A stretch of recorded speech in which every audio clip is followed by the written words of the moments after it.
İmandan başqağa işlənmən, mən baxıram kişilənmən. Deksən haqqında bir vəcdə sənmə, onu blüzindən gizlənmən. Ətrafım orada bu yalğalla, tərk etmədim bir günəm rışdandan. Gəp sözlərinlə qarğanman, heç kimi heç vəc isbatlanman. İmandan başqağa işlənmən, mən baxıram kişilənmən. Deksən haqqında bir vəcdə sənmə, onu blüzindən gizlənmən. Ətrafım orada bu yalğalla, tərk etmədim bir günəm rışdandan. Gəp sözlərinlə qarğanman, heç kimi heç vəc isbatlanman. Səbəbi köp, sinat dost bulsan faydası köp. Sökəsim yok axır səbəbi köp. Yaxşılıq bilməyən adam kör. Səbəbi köp, dünya bərildi kimədir köp. Hazır yerdəmiz sonumuz gör. İnin, yığılma gül. Ailə bir, pul iki, satqın hazır hər iki. Adam naliyi verir bilcək ki, bana pul yoxadır kömək iki.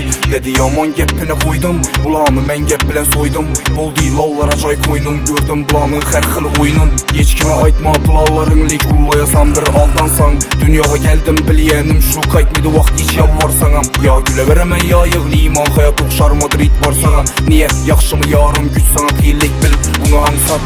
İmandan başqa işləməm yox, İmandan başqa işləməm yox, İmandan başqa işləməm yox. Mən baxıram işləməm.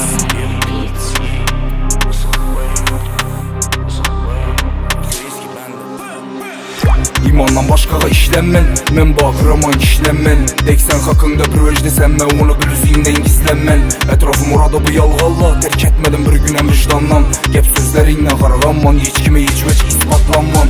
İmandan başqağa işlənmən, mən baxıram kişilənmən. Deksən haqqında bir vəcdə sənmə, onu blüzindən gizlənmən. Ətrafım orada bu yalğalla, tərk etmədim bir günəm vicdandan. Gəp sözlərinlə qarğanman, heç kimi heç vəc isbatlanman. Taza yel, taza mən, pulalla köp az əmməz, toxtaş üzüm anla xas sənməz. Brödən qasa sana maz sənməz. Yaxıyla taşab qoyulmaydı, yaxın deyən sözə köpüsü maz sənməz. Vaxt açar xəli xəmməsini kim xaq İsrail ya xəmməz. Həm mən üzümdən görüyəm mən, bunu indi səlgi düşünüyəm mən. Faydası yox gəbə ürüyəm mən, dost faydası yox gəbə ürüyəm mən. Həm mən nərsədə intixaba çıxarsam namərdi ixtilaf. Səbir məndə bil istila, dünya birkəm dünya.